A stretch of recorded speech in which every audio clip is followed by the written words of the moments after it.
Jim Schultz here for Calculated Risk. And don't forget, before we get going, if you like the video, subscribe to the channel or share it with a friend. All of those things help us out a ton. How much theta should you have in your portfolio? Like, you love selling premium, you've got your positions on, theta is working for you, and life is good. But one natural question that every trader is going to have is, how much theta should I have working for me in my whole portfolio? Like, not just one trade, not just one position, but the whole thing, soup to nuts. How much theta should be working for me based on how much capital I have? I mean, it's one thing to put trades on kind of piecemeal, kind of one at a time, and never really stop to think, what is the total theta number in my portfolio that would be appropriate? Well, today I want to answer that exact question. So let's dive in. Well, the first thing that we need to get set is, what does theta represent at the portfolio level? Like, a lot of traders like to think of theta as income. Like, every day that passes, the extrinsic value drops, and that little bit of theta decay lands in your pocket. And in a perfect world, like in an airtight vacuum, sure, you could look at it that way. But we don't live in a perfect world, and we don't trade in an airtight vacuum. Because all that theta that you're collecting, it's not free. It's going to cost you something. And so theta is indeed an indirect measure of risk, because remember, for every unit of theta that you're looking to build up, that you're looking to stockpile, you've got to take volatility risk. You've got to take directional risk. You've got to take unit risk against some outlier move or some unexpected event happening that you didn't see coming. So when you ask yourself, how much theta do I want to have on? Another question you should also ask yourself is, how much risk am I willing to carry? Two different questions, but two sides of the same coin. So what is the right amount? Well, the framework that we like to use at Tasty is looking at a percentage of your net liq. And the range in daily theta that we typically target is somewhere between 0.1% of your net liq on the low end and 0.5% or 0.5% of your net liq on the high end. So if you've got a $100,000 account, let's say, then that would mean $100 of daily theta on the low end. That's 0.1% of a $100,000 account. Or $500 of daily theta on the high end. That is 0.5% of daily theta based on a $100,000 account size. So you're going to live somewhere between those two endpoints, generally speaking, with your daily theta.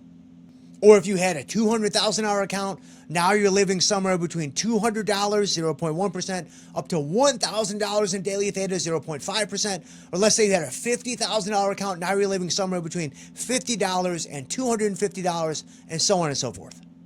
Okay, fair enough. But now, the natural follow-up question that you most likely have at this very moment is, Jim, how do I know on what side of the range I want to live in? Like, how do I know if I want to be at 0.1% or 0.5% of my daily theta range? Well, put very simply, we're going to use volatility as our guide, because remember, we are high volatility premium sellers. So when volatility is elevated, we want to be closer to the higher end of that range. So 0.4%, 0.5%. When volatility is suppressed, now we want to live on the lower end of that range. So 0.1% or 0.2%. Why is that the case? Well, remember what volatility represents, right? When you have high implied volatility or elevated implied volatility ranks, that is telling you that option prices are expensive. That is telling you that this is a good time to be a premium seller.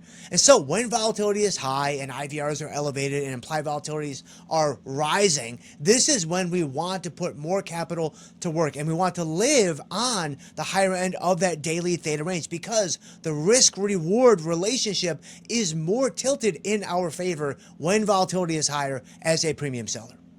Conversely, when volatility is low, option prices are cheap now. Right? As a premium seller, you're just not getting paid for absorbing the risk that you have to absorb. So now it's the time to be more selective. Now it's the time to be more patient with the different short premium positions that you might put on, and stay closer to that 0.1% to 0.2% end of the daily theta range. Not to mention, as we've talked about before, volatility has a mean reverting tendency. And so by waiting for volatility to be elevated before I sell new premium, I'm tapping into that tendency for volatility to mean revert, volatility to contract, and then I get paid on my short premium positions.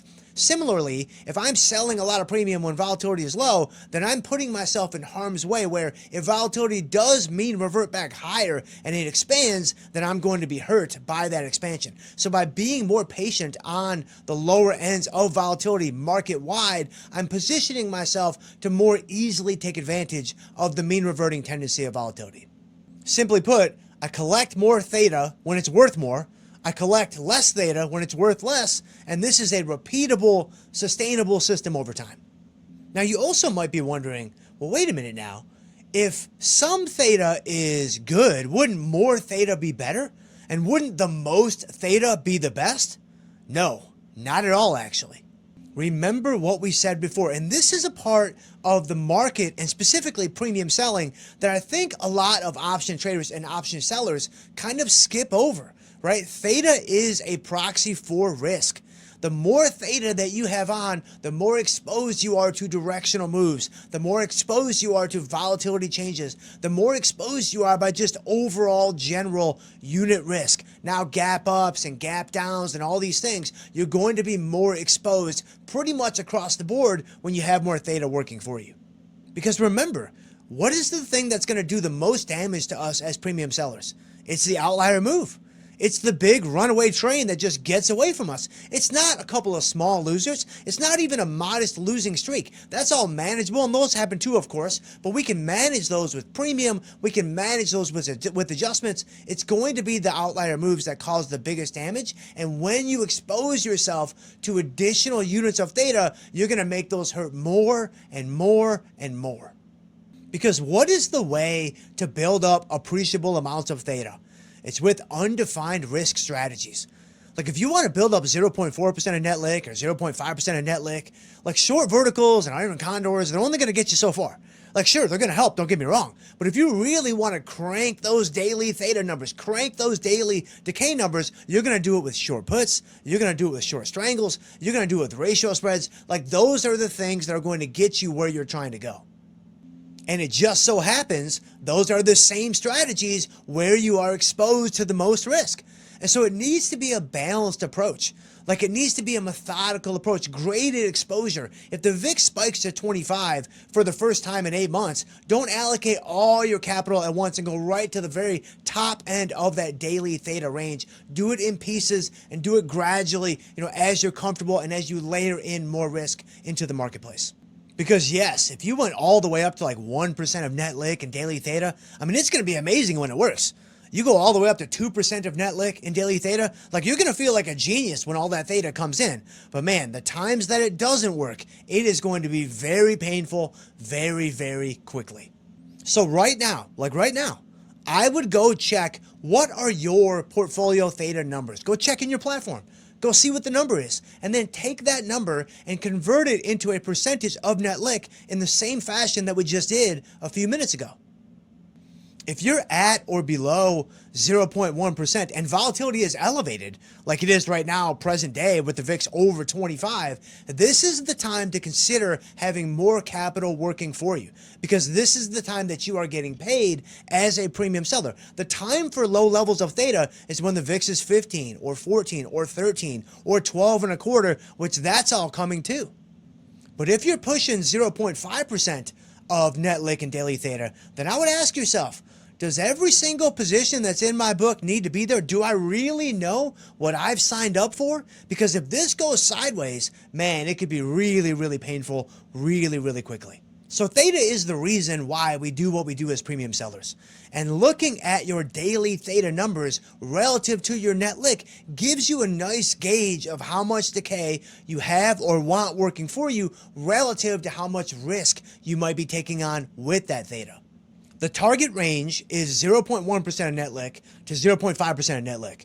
When volatility is high, we live on the higher end of that range. When volatility is low, we live on the lower end of that range. Because remember, right, we love doing this and we want to do it. We want to do it today. We want to do it tomorrow. We want to do it next week, next quarter, next year, and for many years to come. So think long-term, things that are repeatable and things that are sustainable. We'll see you guys next time.